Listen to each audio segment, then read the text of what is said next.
জাতিকে এই দুর্যোগে টেনে এনেছে বিএনপি, ফলে বিএনপিকে এর দায়ভার এবং এর পরিণতি ভোগ করতে হবে এবং এর পরিণতি খুব সহজ হবে না।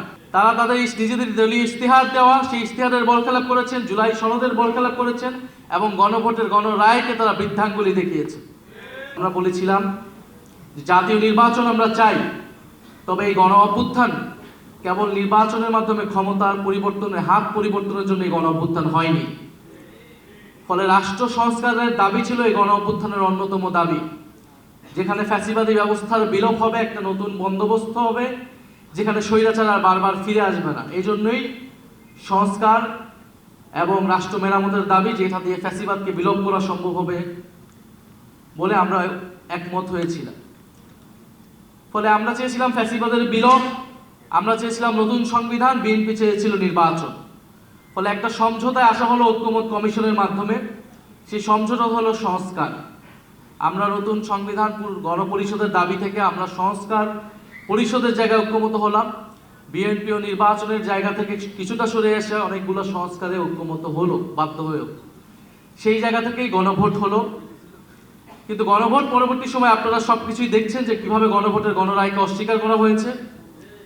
বিএনপি এখন একটা কৃত্রিম বিরোধ বা সংকট তৈরি করছে যে জুলাই সনদ বনাম জুলাই আদেশ।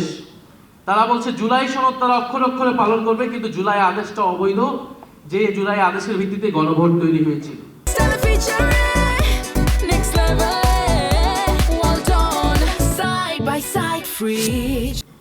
গণভোট অনুষ্ঠিত হয়েছিল। ফলে তারা একটা বিরোধিতা তৈরি করছে, কারণ তারা জুলাই সনদকে তারা তাদের নিজেদের দলীয় ইশতেহারে পরিণত করেছে এবং এই সংকট তৈরি করেছিল বলেই তখন গণভোটের প্রস্তাব এসেছিল এবং গণভোটের মাধ্যমে এটাও বলা হয়েছিল যে সংবিধান সংস্কার পরিষদ করা হবে, কারণ এই যে মৌলিক সংস্কারগুলো এগুলো সংবিধান সংশোধনের মাধ্যমে সম্ভব নয়। সংবিধান সংশোধনের মাধ্যমে সংবিধানের ফ্রেমওয়ার্কের মধ্যে কোনো মৌলিক পরিবর্তন সম্ভব নয়। সেটার জন্য একটা গাঠনিক ক্ষমতা এই সংসদকে দিতে হবে, যার নাম হবে সংবিধান সংস্কার পরিষদ। ফলে জুলাই সনদ বাস্তবায়নের পদ্ধতি এটাই হবে। কিন্তু আমরা দেখেছি সংসদে তারা নতুন করে একটা মুলতবি প্রস্তাব এনেছিল, যেখানে তারা বলার চেষ্টা করছে জুলাই সনদ কোন পথে বাস্তবায়ন করা সম্ভব, জুলাই সনদ কোন পথে বাস্তবায়ন সম্ভব, সেই আলোচনা ঐক্যমত কমিশনেই হয়েছিল। ফলে প্রধানমন্ত্রী এবং তাদের প্রতিনিধি হিসেবে ঐক্যমত কমিশনে সেই সময় যারা ছিলেন, বর্তমান স্বরাষ্ট্রমন্ত্রী, তারা সকলেই কথার বরখেলাপ করেছেন। তারা তাদের নিজেদের দলীয় ইশতেহার দেওয়া, সেই ইশতেহারের বরখেলাপ করেছেন, জুলাই সনদের বরখেলাপ করেছেন এবং গণভোটের গণরায়কে তারা বৃদ্ধাঙ্গুলি দেখিয়েছে। এটা সকলের কাছে এটা স্পষ্ট হয়েছে। এটা আমাদের দুর্ভাগ্য। আজকের এই সেমিনারটা আমাদের এই বিষয়ে করার দরকার ছিল না, করা উচিত ছিল না। আমাদের সেমিনার এখন করা উচিত ছিল আন্তর্জাতিক যুদ্ধ পরিস্থিতি কিভাবে আমরা সামাল দিব, দেশের জাতীয় স্বার্থ আমরা কিভাবে ঐক্যবদ্ধভাবে সুরক্ষা করব, দেশের তেল সংকট, দেশের হাম দুর্যোগ আমরা কিভাবে সরকার বিরোধী দল একসাথে আমরা সহযোগিতাপূর্ণভাবে মোকাবেলা করব। আমাদের সেমিনার এখন এই বিষয়ে হওয়ার কথা ছিল। বিরোধী দলের নেতা প্রথম থেকে বলে এসেছেন আমরা দায়িত্বশীল বিরোধী দল হতে চাই, আমরা সরকারকে এই ধরনের জনস্বার্থ ইস্যুতে সর্বাত্মকভাবে সহযোগিতা করব। কারণ 16 বছরের ধ্বংসযজ্ঞের পরে, এই অন্তর্বর্তী সরকারের পরে এই নতুন সরকার খুব সহজেই দেশের এই ধরনের সংকট সামাল দিতে পারবে না। এটা খুবই কমন সেন্স, এটা আমরা সকলেই জানি। গতকাল 10 জন শিশু মারা গিয়েছে হাম দুর্যোগের কারণে। সারা দেশে হাহাকার, আইসিইউ পাচ্ছে না সাধারণ মানুষ এবং তেল সংকটের কথা আপনারা সকলেই জানেন।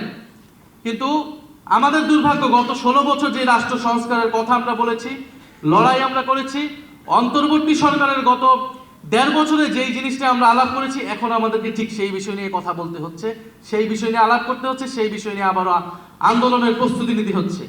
এবং জাতিকে এই দুর্যোগে টেনে এনেছে বিএনপি, ফলে বিএনপিকে এর দায়ভার এবং এর পরিণতি ভোগ করতে হবে এবং এর পরিণতি খুব সহজ হবে না। ফলে এখানে আমি আর কথা বাড়াবো না। যারা আজকে এই সেমিনার আয়োজনে এসেছেন, বক্তব্য দিয়েছেন, আপনাদের গুরুত্বপূর্ণ পরামর্শ আমরা নিব এবং আমরা সামনের জন্য প্রস্তুতি নিচ্ছি।